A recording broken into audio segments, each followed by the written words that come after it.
Maya Carter's hands trembled as she fumbled with her keys in the dim parking lot behind Hollis Grill. The night air bit at her skin, carrying the smell of grease and garbage from the dumpsters that lined the alley. Her feet screamed in protest after another double shift, the kind that left bruises on her heels and made every step feel like walking on broken glass. She was 27 years old and felt 60. The crying started just as she reached her car. At first, she thought it was a cat. The sound was high and desperate, echoing off the brick walls of the closed pharmacy across the street. Maya paused, key halfway to the lock, and listened. No, not a cat. A child. Please, no, she whispered to herself, pressing her forehead against the cold metal of her car door. She had $40 left until Friday. Her electricity bill was overdue. The last thing she needed was to get involved in someone else's crisis. But the crying continued, broken and terrified, and Maya felt something inside her chest crack open. She found him tucked between a dumpster and a stack of collapsed cardboard boxes, small and shaking in the darkness. He couldn't have been older than 6, with black hair that fell into his eyes and a toy car clutched so tightly in his hands that his knuckles had gone white. When her shadow fell across him, he flinched violently, pressing himself harder against the wall. "Hey," Maya said softly, crouching down to his level. Her knees protested. "Hey, sweetheart, are you okay?" The boy stared at her with eyes too old for his face. "Don't call them," he said. His voice was hoarse from crying. "Please don't call them." "Call who?" "The police. They'll take me back, and he'll be angry again." Maya's stomach tightened. She recognized that fear. She'd worn it herself once, a lifetime ago. "I'm not calling anyone yet," she said. "But you can't stay here. It's not safe. Where are your parents?" "My mom is gone." The words came out flat, practiced. "My dad doesn't know I left." "What's your name?" "Eli." He looked down at the toy car in his hands. "Eli Kwan." The name meant nothing to Maya. She glanced around the empty alley, weighing her options. Every instinct screamed at her to walk away, to call social services and let them handle it. But Eli was looking at her now, with something like hope, breaking through his terror, and Maya knew she was already lost. "Are you hungry?" she asked. Eli nodded. "Come on then. There's a diner 2 blocks from here. We'll get you something to eat and figure this out." The boy hesitated for a long moment before slowly uncurling himself from his hiding place.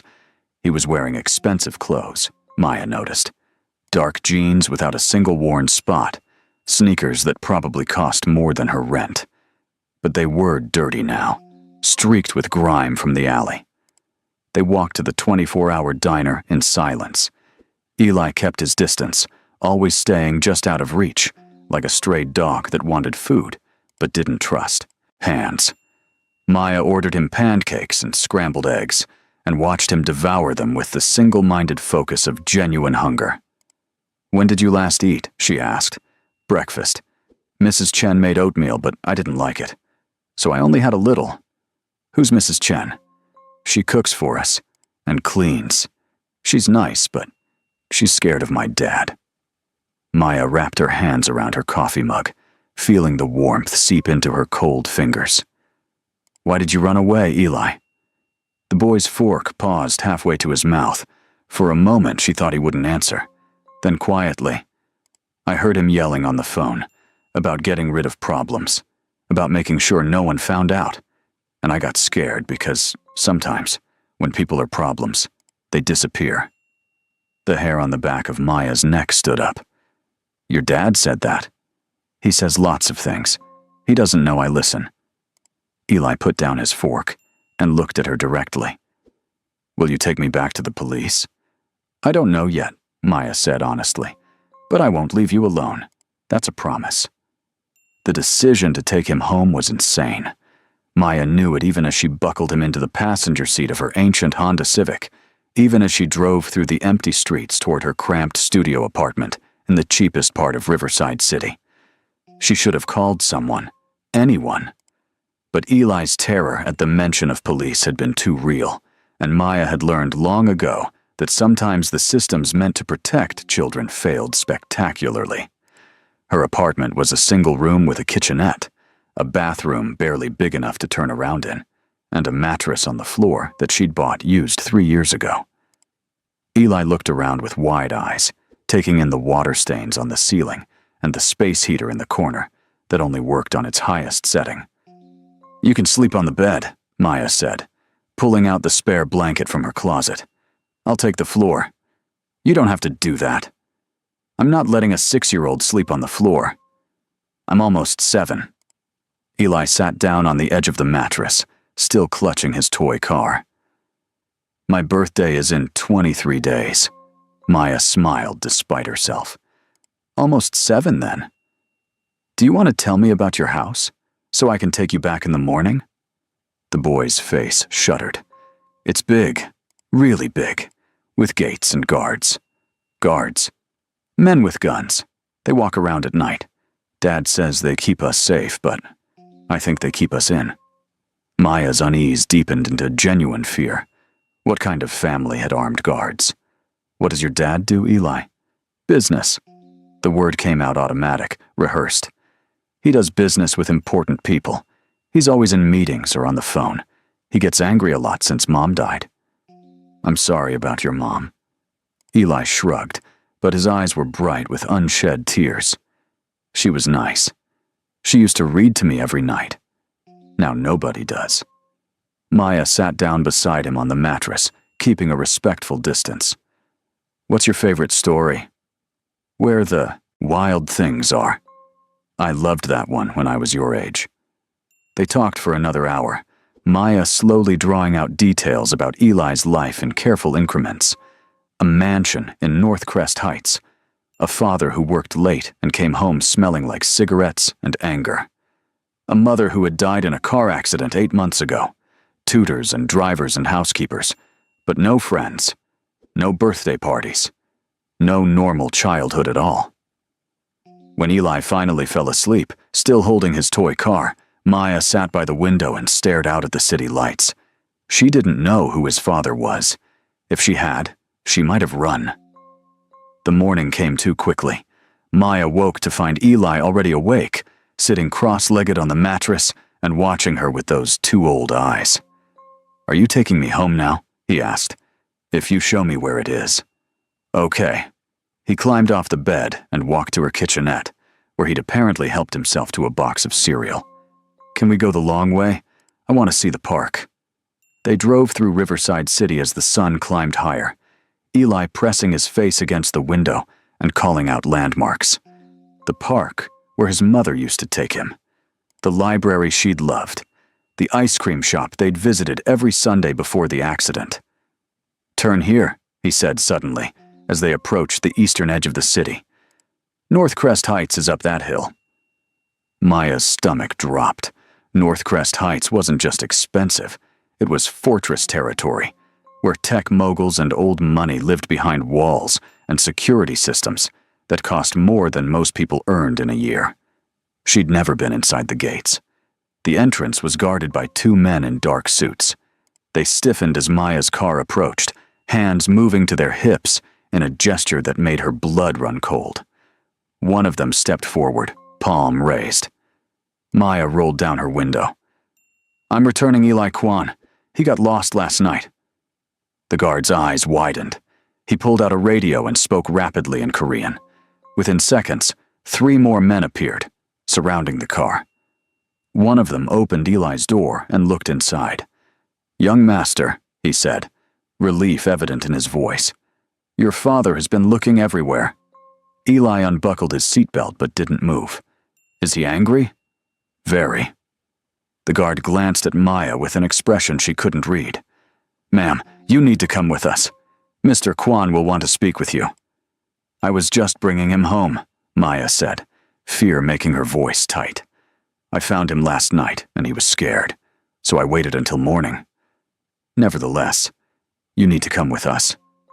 They drove in convoy up the winding road to a mansion that made Maya's breath catch. It was more compound than house, sprawling across manicured grounds with fountains and gardens, and enough square footage to house 20 families. The gates were steel and 12 feet high. The windows were tinted. Everything about it screamed money and danger in equal measure. Maya was escorted inside with Eli walking, silently beside her, his small hand gripping her sleeve. The interior was even more intimidating than the exterior. Marble floors, modern art that probably cost 6 figures. Furniture that looked too expensive to sit on. And everywhere, men in dark suits, watching with cold eyes. They were led to a study lined with bookshelves and dominated by a massive desk. Behind it sat a man who made Maya's heart stop. Daniel Kwan was young, probably mid-30s, with sharp features and eyes that seemed to see straight through her. He was dressed in a black suit that fit him perfectly, and when he stood, the movement was controlled and predatory. Every man in the room deferred to him automatically. "Eli," he said. His voice was quiet, but it carried. "Come here." The boy ran to his father, and Daniel caught him in an embrace that looked almost desperate. But when he straightened and looked at Maya, his expression had gone cold. "Who are you?" he asked. "Maya Carter. I work at Hollis Grill downtown. I found Eli last night in an alley. He was scared and hungry, so I helped him." "You took my son to your apartment." It wasn't a question. He was terrified. He begged me not to call the police. I didn't know what else to do. "So you kidnapped him?" "No." Maya's fear crystallized into anger. "I protected him. He was alone in a dangerous neighborhood at night. Where were your guards? Where were you?" The room went deathly silent. One of the men behind her shifted, and Maya realized she might have just made a fatal mistake. But Daniel's expression flickered with something that might have been surprise. "Leave us," he said to his men. "All of you. Take Eli to his room." "Dad," Eli protested. "Now." The word was steel. When they were alone, Daniel circled around his desk and leaned against it, studying Maya. "You have remarkable courage for someone in your position. Most people don't speak to me that way." "Maybe they should," Maya said, though her heart was hammering. Eli was alone and scared. "He's 6 years old. Almost 7, she corrected, remembering his words. "Whatever you're involved in, he's a child caught in the middle of it." "What do you think I'm involved in?" "I don't know. But children don't have armed guards unless their parents are into something dangerous." Daniel's smile was sharp and mirthless. "Perceptive. Tell me, Maya Carter, what do you want?" "Nothing. I just wanted to make sure he got home safe." "People always want something. Money? A job? Information to sell to my enemies?" "I want to go home," Maya said flatly. "I have a shift in 4 hours, and I can't afford to lose it." He studied her for a long moment. Then, to her surprise, he laughed. It was a bitter sound. "You're either very honest or very good at lying. My chief lieutenant will investigate your story. If you're telling the truth, you'll be compensated for your time and trouble. If you're not," he let the threat hang. "I'm telling the truth. We'll see." Maya was questioned for 3 hours by a man named Mr. Park, who had the kind of calm demeanor that made her more nervous than Daniel's cold fury.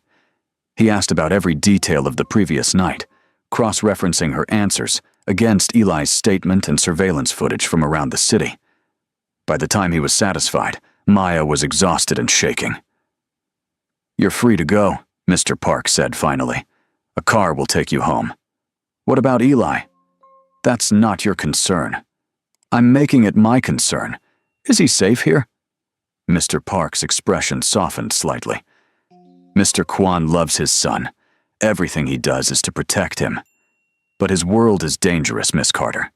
The kindest thing you can do for that boy is forget you met him." But Maya couldn't forget. Over the next week, Eli appeared in her dreams. She saw him crying in that alley, clutching his toy car, wearing fear like a second skin.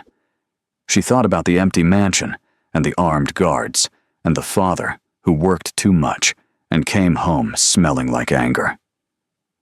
She was working the lunch rush when the black car pulled up outside Hollis Grill. Mr. Park stepped out, and Maya's stomach dropped. He waited until her shift ended, then approached her table. "Mr. Kwan wants to see you," he said. "Why?" "Eli has been asking for you. He won't eat, won't sleep. He keeps asking when Miss Maya is coming back." "I'm not coming back. Your boss made it clear I wasn't welcome. Mr. Kwan is reconsidering. He's offering you a job." "What kind of job?" "Companion for Eli, someone to spend time with him, read to him, take him to the park, be the mother figure he's missing." Maya stared at him. "You want me to work for a crime lord?" Mr. Park didn't deny it. "I want you to help a grieving child. The salary is $50,000 a year plus housing if you want it. You'd work 4 days a week, 8 hours a day. Eli would be supervised at all times, and you'd never be asked to involve yourself in Mr. Kwan's business." "That's insane." "That's generous. Most people don't get second chances in our world, Miss Carter. Eli saw something in you. Mr. Kwan respects that, even if he doesn't understand it." Maya thought about her studio apartment and her overdue bills and her feet that ached from standing for 12 hours at a time. She thought about Eli's face when he'd asked if she was taking him to the police.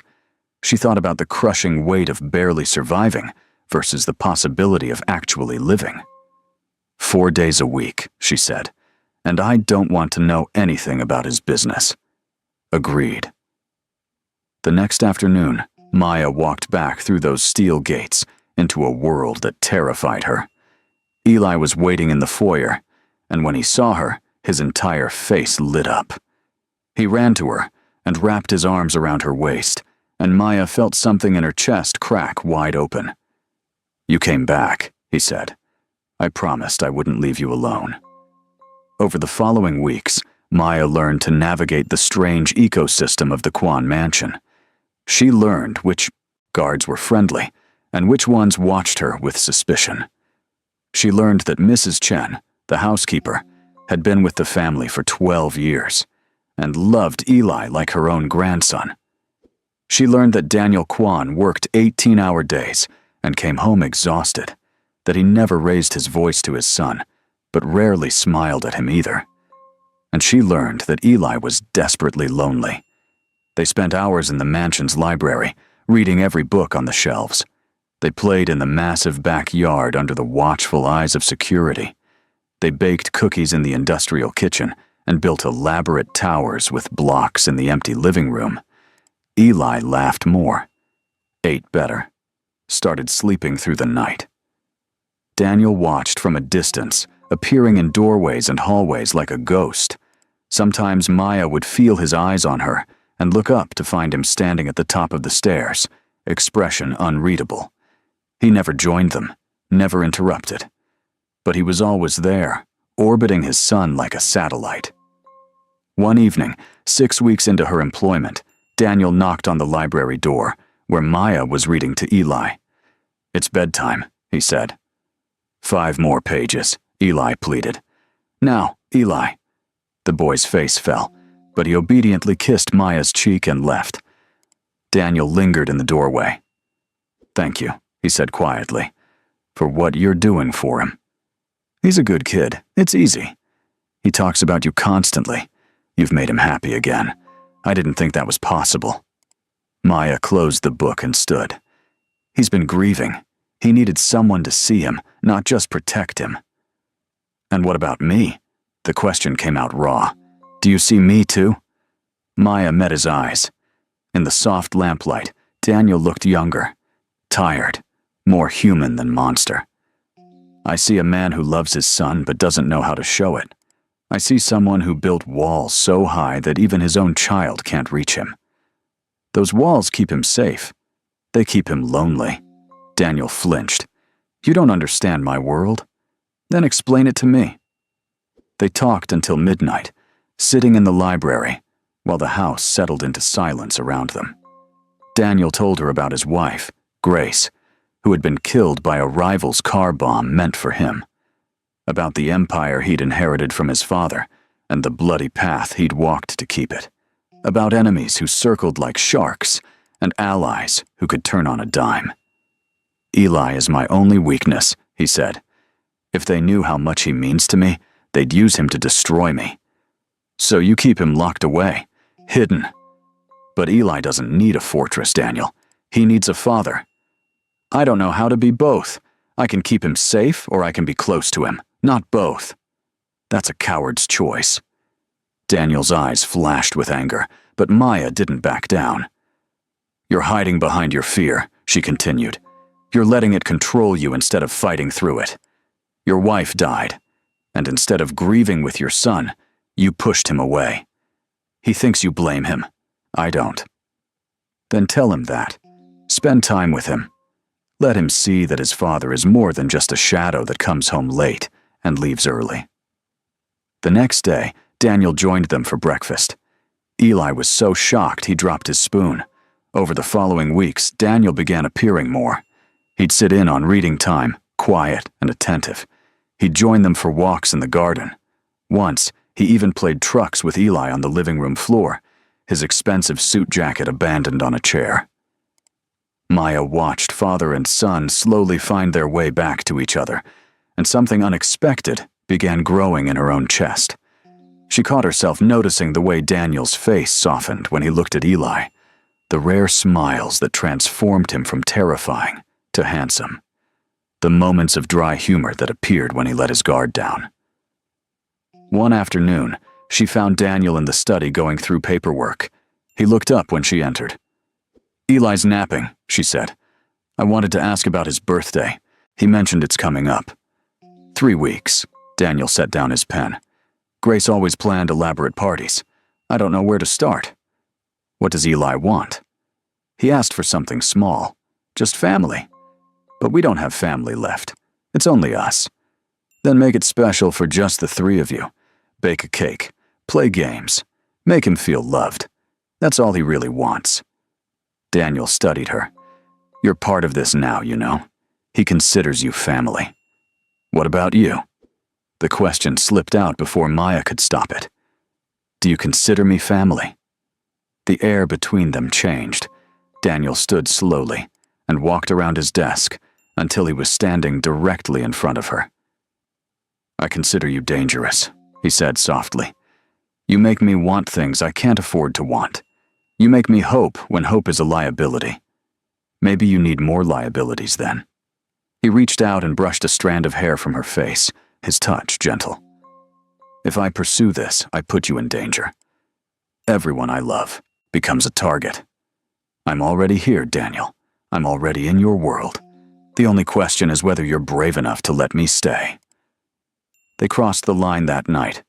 Daniel kissed her in the library, gentle and desperate, and Maya felt the last of her defenses crumble. She knew it was reckless, knew she was falling for a man whose business was violence and whose enemies would happily kill her to hurt him.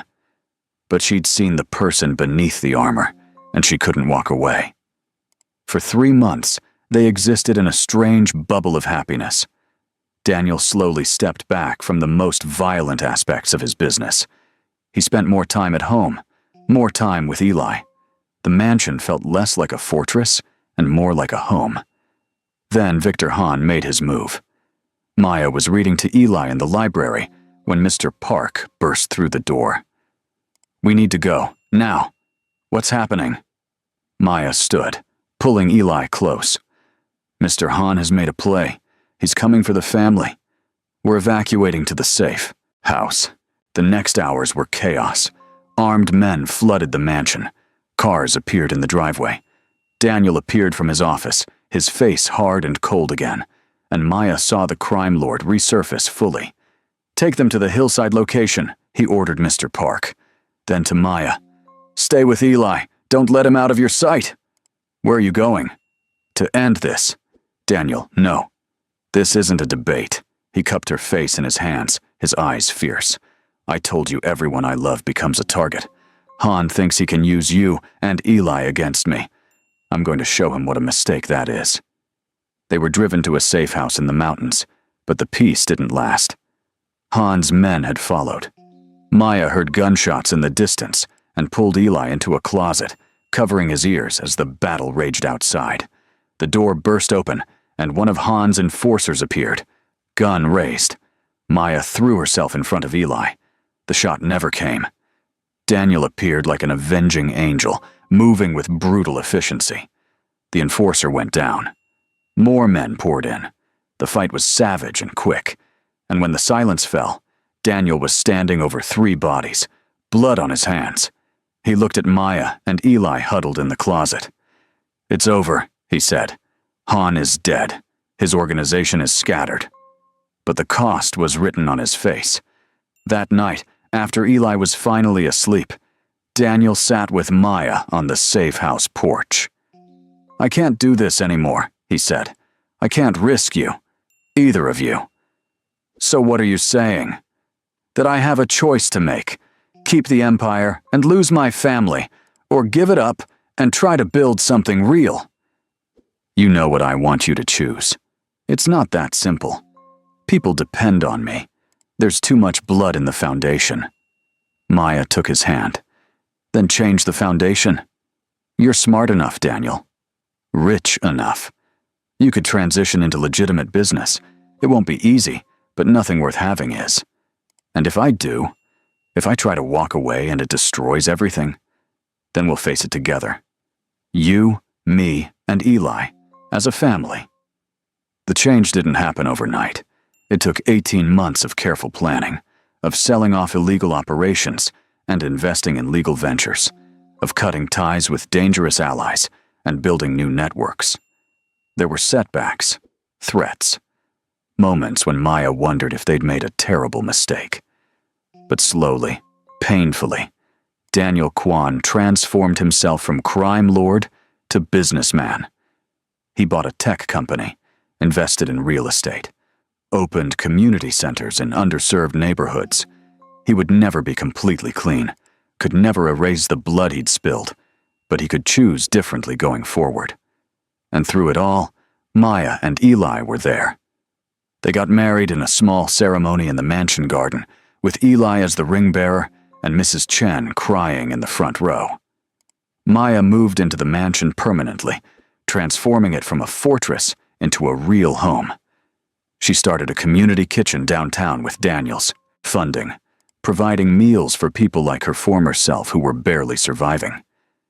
Eli flourished. He started at a real school, made friends, played soccer, laughed freely and often. On his 8th birthday, he blew out his candles and wished for nothing because he already had everything he needed. Maya stood in the kitchen of her community center, watching volunteers serve food to a line of tired, hungry people. Daniel appeared beside her, Eli on his shoulders, and wrapped an arm around her waist. "Thank you," he said. "For what?" "For stopping that night, for not walking away, for believing I could be more than what I was." Maya smiled and kissed him. "I didn't save a crime lord," she said. "I saved a child, and in doing that, I found my family." Eli tugged on his father's hair. "Can we get ice cream?" "Absolutely," Daniel said, "but only if Miss Maya comes too." "Always," Maya said. They walked out into the afternoon sunshine, 3 people who had found each other in the darkness and chosen to build something beautiful together. The road hadn't been easy. The dangers hadn't disappeared completely, but they had something stronger than any fortress or guard. They had each other. And sometimes, Maya thought as Eli grabbed her hand and Daniel smiled down at them both, sometimes kindness didn't get you killed. Sometimes it saved you in ways you never expected. Sometimes it brought you home. If this story moved you, if Maya and Eli's journey touched your heart, hit that subscribe button and join our community. Drop a comment below telling us what you thought about Daniel's transformation from crime lord to family man. And don't forget to like this video to help others discover this story. Your support means everything and helps us bring you more powerful narratives like this one.